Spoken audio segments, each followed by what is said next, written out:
If you want to connect Adobe Media Encoder to After Effects for smoother exports, here's how you can do it step by step. First, locate the installation folder for Adobe Media Encoder on your computer. You can do this by opening File Explorer and navigating to the directory where you installed the software. For example, I have it on my D drive under a folder called Softwares.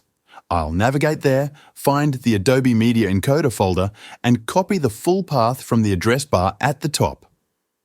Next, you'll need to create a symbolic link to ensure After Effects can locate Media Encoder. Open Notepad and prepare a command that looks like this, mklink/j. Now paste the path that you've copied and add the folder name at the end too. Make sure to add CC before the version of the Media Encoder.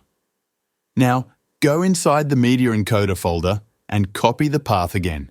Now paste it after the already written command. The symbolic link essentially tricks After Effects into recognizing Media Encoder as part of its own environment.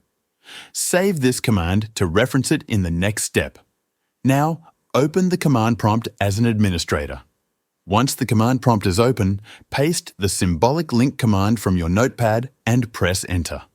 If everything is set up correctly, you'll see a message saying the link has been created successfully.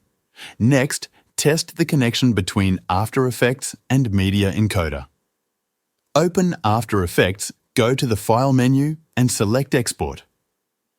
Then, click Add to Adobe Media Encoder queue.